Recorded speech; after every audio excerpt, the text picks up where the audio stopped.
नमस्कार, स्वागत करता हूँ ऋषि सर मथुरा में। देखिए फ्रेंड, मैंने अपनी सीरीज चालू की है और आप देख ही रहे हैं, ये क्या आपकी भौतिक विज्ञान की बुक है। और देखिए कंप्लीट कराने वाला हूँ मैं, इंजीनियर ऋषि पाठक कंप्लीट कराने वाला हूँ क्लास 12 फिजिक्स विद नोट्स के साथ। देखिए आपको नोट्स प्रोवाइड करूँगा। नोट्स प्रोवाइड कब करूँगा? अभी मेरे चैनल पर 420 करीब सब्सक्राइबर हैं। जैसे ही मेरे चैनल पर 1000 सब्सक्राइबर हो जाएंगे, मैं लाइव करने लग जाऊंगा, आपको लाइव पढ़ाने लग जाऊंगा क्लास 12 फिजिक्स। और देखिए इस बात में कोई संशय नहीं है, कंप्लीट फिजिक्स करा के जाऊंगा एकदम। इससे पहले भी मैंने 5-7 बार कराई है, बट ये ऑफलाइन कराई है। अब मैं यूट्यूब पर कराने वाला हूँ। केवल एक ही काम है कि मेरी जो वीडियो डालता हूँ उन्हें कॉपी पेन लेकर बैठना है, तभी देखना है। यदि आप कॉपी पेन लेकर बैठोगे तो अच्छे से समझ में आएगा। और आपको एक काम भी करना है, क्या? उसको साथ से साथ याद करते जाना है, जो भी मैं पढ़ाता हूँ उससे साथ साथ। क्योंकि ये आपकी जो एनसीईआरटी बुक है ना, ये आपको समझ में नहीं आएगी। इसलिए मैं क्या कर रहा हूँ, सरल तरीके से आपको समझाने का प्रयास कर रहा हूँ। आपको एक सब्सक्राइब और बढ़ाना है, बस ये काम कर लेना है। जैसे ही मैं आपको सब्सक्राइब कर लेना है, जैसे ही मैं वीडियो डालूंगा तो क्या होगा, आपको नोटिफिकेशन पहुंच जाएगा, जिससे क्या है आपको पता चल जाएगा कि ये लेक्चर आ गया। और इस बात में तो कतई संदेह नहीं है, बिल्कुल भी संदेह नहीं है कि अब की बार आपके 70 में से 70 आएंगे, वो भी किसमें? फिजिक्स। चलिए अब हम चलते हैं कॉपी से। आज के लेक्चर में हम जानेंगे वैद्युत आवेश के मूल गुण। देखिए इससे पहले देखिए हम सब पढ़ चुके हैं, यहाँ तक प्रेरण द्वारा आवेशन क्या होता है ये सभी हम समझ चुके हैं। ये यहाँ तक मैंने आपको समझा दिया। अब देखिए अब हम समझते हैं आगे। ये क्या लिखा हुआ आपके? वैद्युत आवेश के मूल गुण। देखिए ये लिखा हुआ है वैद्युत आवेश के मूल गुण। अब वैद्युत आवेश के मूल गुण क्या होते हैं? जैसे दो आवेश को हम समान होते हैं, समान प्रकृति के, तो क्या होते हैं? प्रतिकर्षित। विपरीत प्रकृति के होते हैं तो आकर्षित। तो जो आपकी एनसीईआरटी बुक में दे रखे हैं, वैसे तो और बुकों में जो आपके होते हैं रिफ्रेशर वगैरह, उनमें क्या करते हैं? बढ़ा देते हैं। पर आपके वैद्युत आवेश के मूल गुण कितने हैं? आपके 3। आवेशों की योज्यता का नियम, वैद्युत आवेश संरक्षित रहता है, और आवेश का क्वांटीकरण। क्या? आवेश का क्वांटीकरण। ठीक, बहुत ही आराम से समझेंगे, अच्छे से समझेंगे। देखिए आपको नोट्स बनाते चलना है। यदि आप कैसे भी मेरे 1000 सब्सक्राइब करवा देते हो तो मैं अपने हाथ से आपको क्या दूंगा? नोट्स प्रोवाइड कराऊंगा। या तो आप क्या कीजिए, अच्छे से बनाते हुए चलिए, लिख कर चलिए, या फिर एक काम करना है, आपको मेरा चैनल को सब्सक्राइब करना है और शेयर करना है। जल्दी से जल्दी 1000 सब्सक्राइब करवाओ और मेरे से free of cost full physics notes ले लो। देखिए आवेशों की योज्यता। देखिए कॉपी समझाता हूँ मैं तुम्हें, कॉपी ले लेता हूँ एक, यहाँ लिख के आपको समझाता हूँ। आवेशों की योज्यता का नियम देखिए, यहाँ लिखता हूँ मैं, आवेशों की योज्यता। दिखाई तो दे ही रहा हो आप। ठीक, ये आपका आवेशों की योज्यता।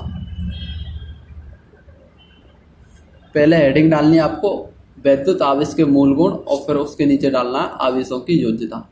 आवेशों की योज्यता है ना। अब देखो आवेशों की योज्यता क्या कहती है। आपको पता है आवेश कैसी राशि है? आवेश एक अदिश राशि। कैसी राशि है? अदिश।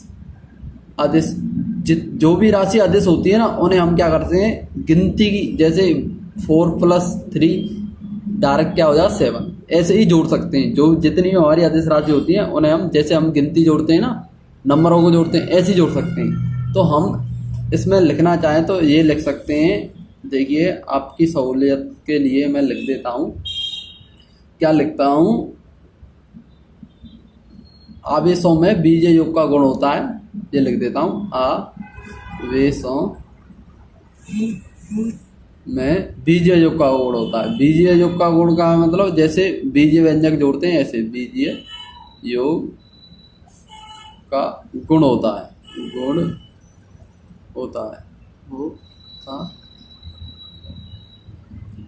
अर्थात यदि किसी वस्तु में अनेक आवेश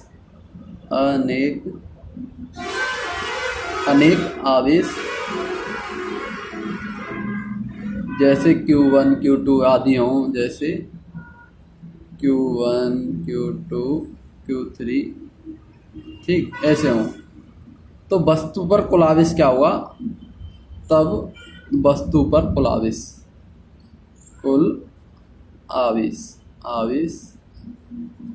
है ना, कैपिटल Q से लिख देता हूँ इसे, Q1 plus Q2 plus Q3, ऐसे कर देंगे। ये इसमें क्या होता है? बीजीय योग का गुण होता है, साफ साफ बात है। जैसे हम गिनती जोड़ते हैं ऐसे जोड़ सकते हैं, क्योंकि ये क्या है? अदिश राशि। और यदि ये सदिश राशि होती तब हम इसमें लगाते वेक्टर लॉ। ये हमारे एक परपेंडिकुलर लॉ होता है, एक ट्रायंगल लॉ होता है, पैरेललोग्राम लॉ और एक ट्रायंगल लॉ वेक्टर का। वेक्टर किससे कहते हैं? सदिश से। सदिश के त्रिभुज नियम, चतुर्भुज नियम द्वारा हम क्या करते हैं? उसको जोड़ते हैं, यदि सदिश राशि होती है। यदि अदिश राशि होती है तो उन्हें हम डायरेक्ट जोड़ लेते हैं, जैसे हम गिनती जोड़ लेते हैं, ठीक। अब सेकंड लिखा हुआ है, क्या लिखा हुआ आपका?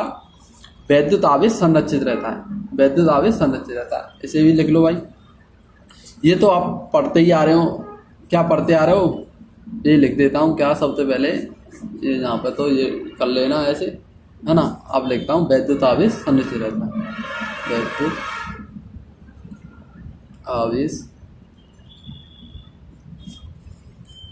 वैद्युत आवेश संरक्षित है, संरक्षित।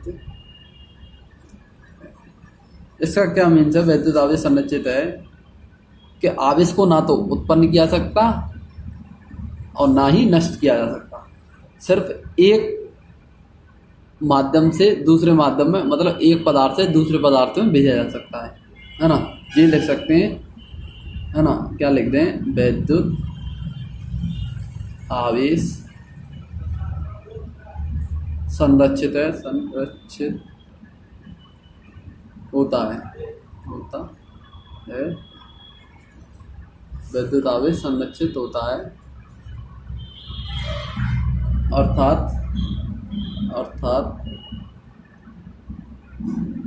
आवेश को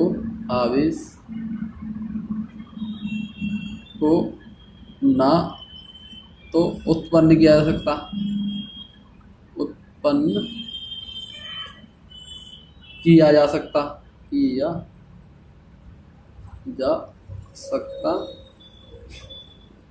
है, ना ही नष्ट किया जा सकता, ना ही नष्ट किया जा सकता, किया जा सकता है। नई बात समझ में आ रही। आवेश को ना तो उत्पन्न किया जा सकता है, ना ही नष्ट किया जा सकता। अब देखिए ये आपका क्या? आवेश का क्वांटीकरण। लास्ट लॉ क्या है? आवेश का क्वांटीकरण। आवेश का क्वांटीकरण क्या है? देखिए इसे भी मैं बहुत सरल भाषा में समझा देता हूँ आपको, है ना। क्या लिखना है अब मुझे? आवेश का क्वांटीकरण। जब भी आपसे कोई पूछता है आवेश का क्वांटीकरण क्या है, क्या? आवेश का क्वांटीकरण, आवेश का क्वांटीकरण,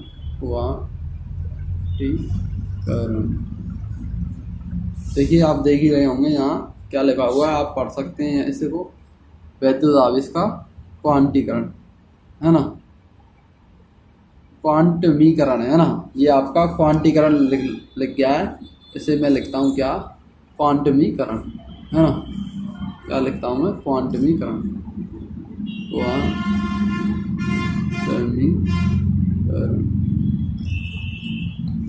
अब देखिए जब भी आपसे कोई पूछता है वैद्युत आवेश का क्वांटीकरण क्या है, वैद्युत आवेश का क्वांटीकरण क्या है, देखो भाई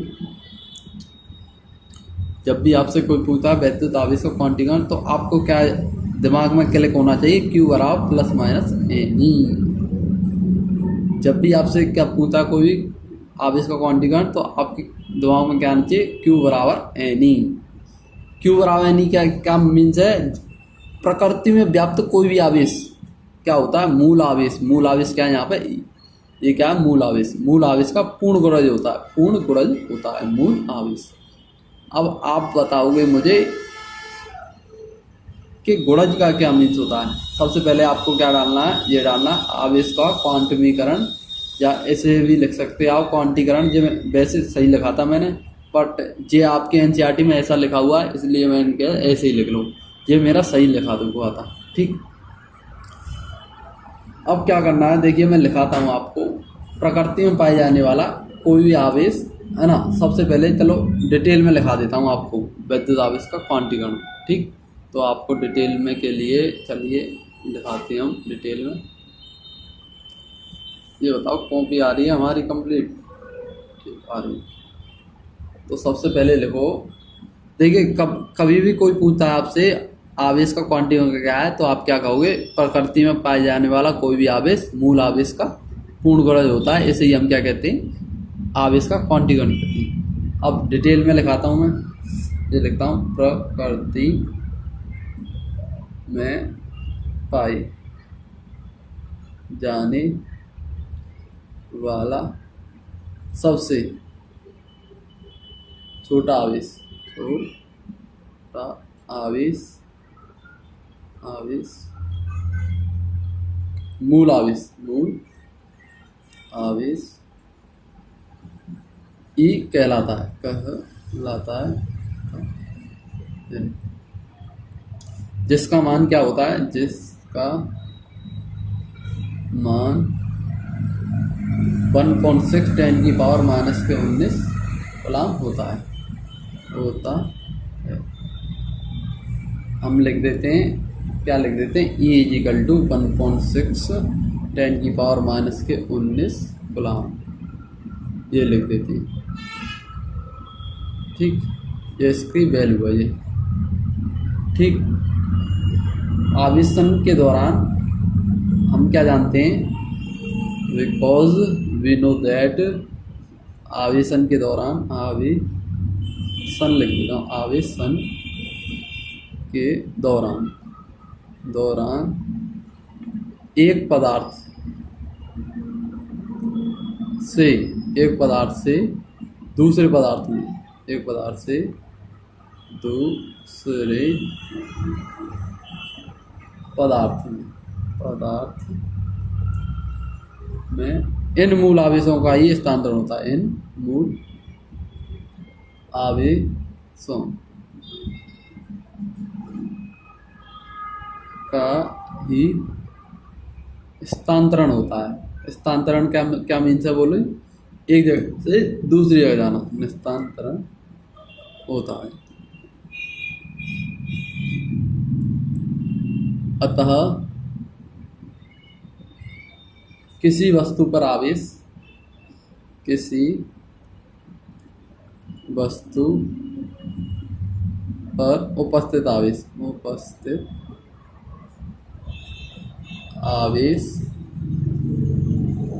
सदैव